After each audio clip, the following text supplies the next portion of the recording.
Super Mario 64 is, and always has been, one of the most popular speedrun games ever. So I asked myself, how good can I get at Super Mario 64 in just 1 week?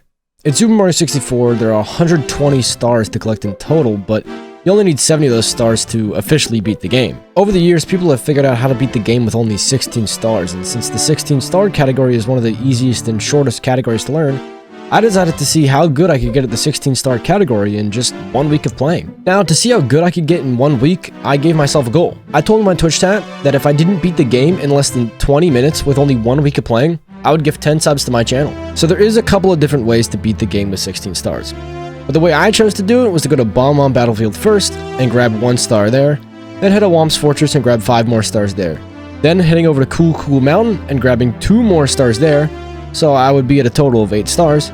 With 8 stars, I can go to Bowser in the Dark World, defeat Bowser, and get the key to the basement. Then I can go to the basement, grab 2 stars in Shifting Sandland, grab 1 star in Lethal Lava Land, and grab 4 more stars in Hazy Mazy Cave so I can perform a trick called Mips Clip. Now, if you don't know what Mips Clip is, it's a trick where you can grab the rabbit named Mips and use it to clip through this door here, and then clip through this 30-star door here. This is the trick that allows you to beat the game with only 16 stars. After that, I go to Dire Docks and grab the 16th and final star. Then only Bowser remains. So I go into Bowser in the Fire Sea, defeat Bowser for a second time, and grab the key and head upstairs. Now, to get into Bowser in the Sky, I do a trick called a backwards long jump, where you do a long jump in the opposite direction than normal, up the stairs to grow your speed exponentially, and skip the 50-star door and the infinite staircase to get to the last level. Finally, I go through all of Bowser in the Sky, defeat Bowser with 3 throws, and finish the run.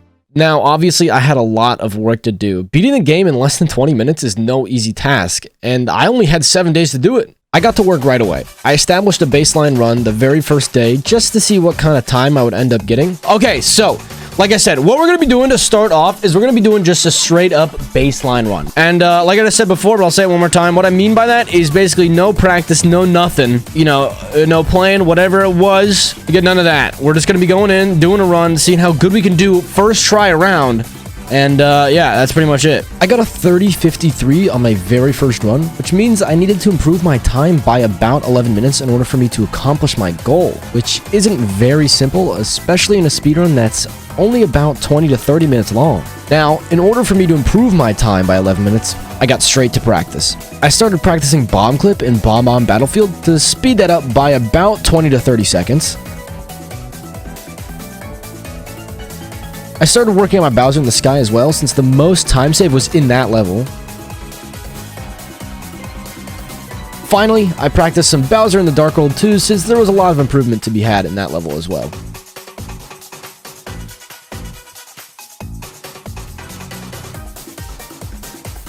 After that, I was eager to get back into more runs, so that's exactly what I did. On the second run of day 1, I start off pretty much the same, being about even through Cool Mountain, but pull ahead after Bowser in the Dark World.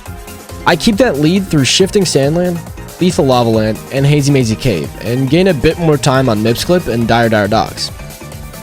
Finally, going into Bowser in the Sky again, I have a really good level, even though there was a couple of mistakes, but overall I played better than before and finished the run at 25 minutes and 9 seconds. That's 5 minutes and 43 seconds better than last time. I finished the last run of day 1, and I still have to improve my time by about 5 or so minutes if I want to accomplish my goal. Now, 5 minutes doesn't sound like a lot considering I just beat my time by almost 6 minutes, but every minute that I improve by makes it that much harder to save time in future runs. So, day 1 is finished up, and I move on to day 2. Now for day 2, I start to practice a new strat in Shifting Sandland to get in the talons of the Big Bird star quicker, and I practice a strat in Womp's Fortress called Canalist to help me get this star quicker as well. By making small improvements each day, I'm hoping to get closer and closer to my goal, and with the practice for the day out of the way, I begin runs on day 2. It did take me quite a while to get any runs going on day 2, but finally, towards the end of the night, I was able to get something. I start off the run getting Bomb Clip, which helps me save about 20 seconds or so right in the beginning. I follow that up with a good Womp's Fortress and a good Cool Mountain to be about 30 seconds ahead of my personal best going into Bowser in the Dark World. Now, I don't get the best Dark World, and I keep my 30-second lead going through Shifting Sandland and Lethal Lava Land. I managed to find time saves in Hazy Mazy Cave and Dire Docks, leaving me almost a minute and a half ahead going into the final level. I end up getting good backwards long jumps, but not the best Bowser in the Sky, and end up only saving about 10 seconds. This does leave me with a 23:35 personal best at the end of day 2, which isn't bad at all. At this point, at the end of day 2, things are looking good for me. I only have about 3.5 more minutes to save off my personal best, and I've already improved by almost 7.5 minutes since the start. So things should be easy for me, right? Well, not exactly as we move into day 3. Day 3 was similar to day 2. I took a while to get a run going, but when I did, I was slightly ahead after Cool Cool Mountain and had a good Bowser in the Dark World and Shifting Sandland to get me about 40 seconds ahead. I lose a bit of time in Dire Dire Docks, but I'm able to enter the final level about 30 seconds ahead. Nothing too crazy goes on in Bowser in the Sky, but I do miss way too many throws, so I end up losing about 10 seconds and end the day with a 23:13 personal best. Only about 20 seconds faster than before. Our progress is beginning to slow down. Day 4 was definitely a struggle. I basically couldn't get any runs going all day, and towards the end of the day, just wanted to finish a run no matter what. I managed to get a run that was basically tied the whole time except for saving a bit of time in Dire Dire Docks. Only to lose it in Bowser in the Fire Sea and go into the final level tied again. I go into the final Bowser and thankfully I only miss 2 throws, which helps me save a little over a minute and I get a 21:58. A really nice personal best and a nice surprise to the end of the day. Going into day 5, this challenge is feeling a lot more doable. With only 2 minutes left to improve by my personal best, it felt like there wasn't really much standing in my way anymore. I only needed to clean up a couple areas and the sub 20 should be mine. I went into day 5 with full force, and only after a short while, I got on this run.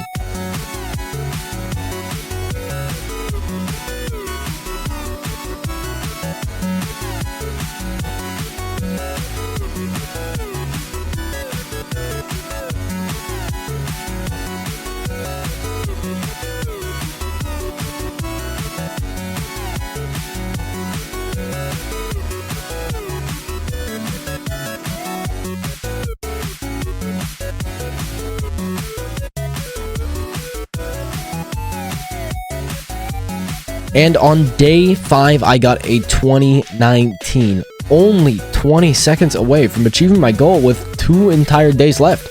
The sub 20 is so close. As for the rest of day 5, I didn't get any other runs going, but ending the day with a 2019, I felt really good. So I begin day 6 like most days, where I don't get a lot of runs started until the end of the day. For the most part, I stayed tied with my personal best until I get an extremely quick MIPS clip and pull 20 seconds ahead of my personal best.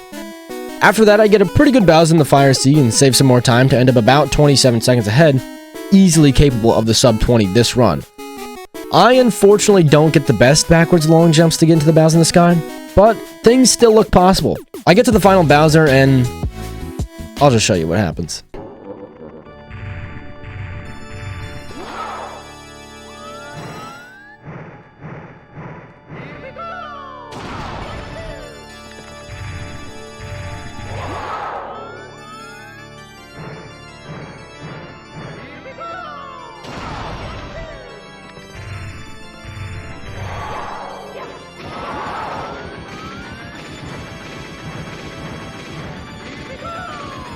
It's not it. It's not it. It's not it. It's not it. Dude, I just need to like slightly better BLJs.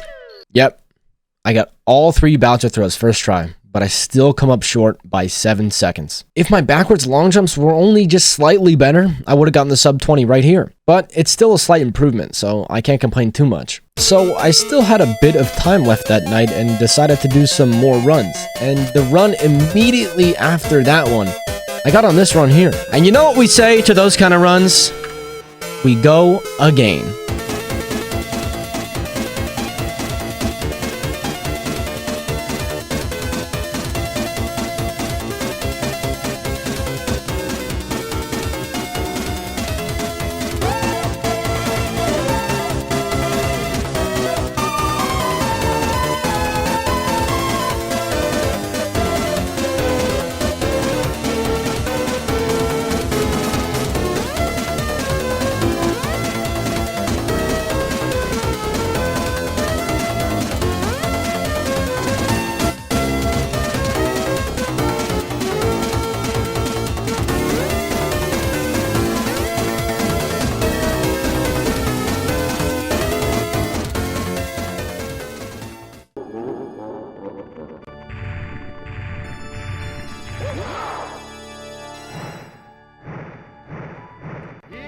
I'm missing.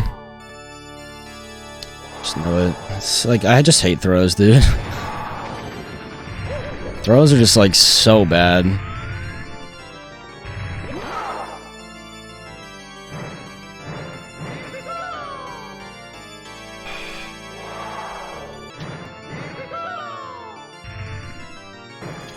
There we go.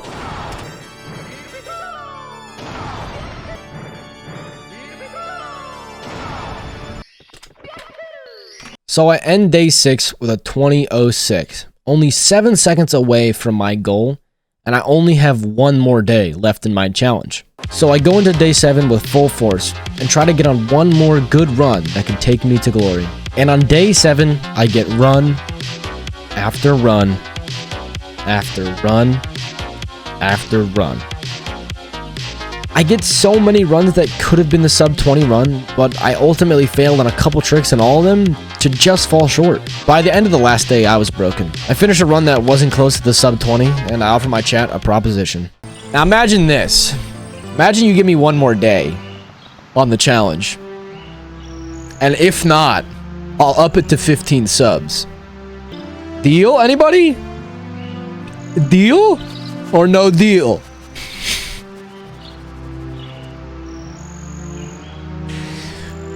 I get one more day, and then if I fail on the next day of Mario, I increase it to 15 subs. No? I mean, just give it a little thought here. We have until the end of the credits. Just give it a little bit of thought. All right, we'll do a poll. Please answer the poll. One more day. If fail, 15 subs. One more run now, or gift 10 now. Bro, wait, it's at 4? One more day? One more day. You guys are giving me one more day? Let's go. One more day. One more day. One more day. We can so get it. Whoever voted for one more day. Thank you very much. I appreciate it. I appreciate that very much. I appreciate that very much. Okay, one more day. One more day. Let's go. So my chat ended up being generous enough to give me one more day on the challenge. But if I fail now, I have to gift my chat 15 subs instead of 10. There is a lot on the line and I needed to make something happen. So on the last day, I get a run going. This run isn't anything extremely special, but it's slightly ahead most of the time. I unfortunately miss a throw in Bowser in the Fire Sea and fall 10 seconds behind. But I continue with it to see if I can make anything happen. I have a really good Bowser in the sky, and get to Bowser throws, and I'll just let you see what happens.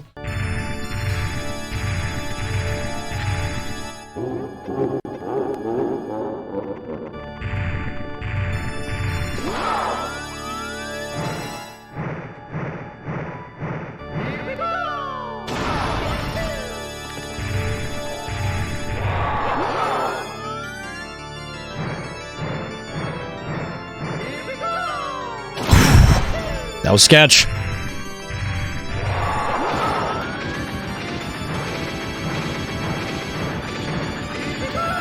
Oh, wait, it might be it. Wait, I don't know. It's like 16 seconds. It's like 16 seconds after the last hit. Come on! Come on!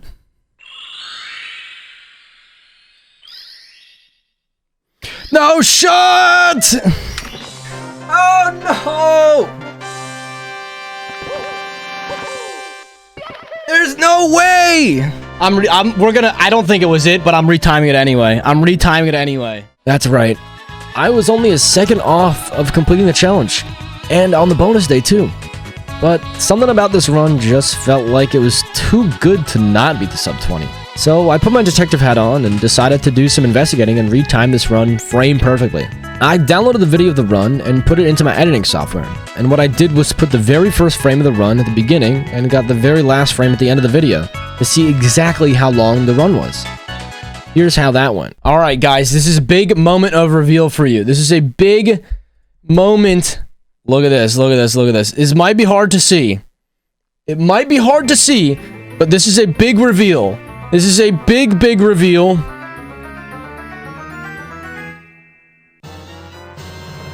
Now, if you can't tell what's happening, I put it in my editing software, and what I did is put it at the exact frame where it started to make sure the timer was good.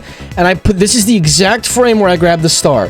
Obviously, you see I'm at 20:07, but I started the timer a little bit too early. And if you look down here, big here, we can see that this says 1959.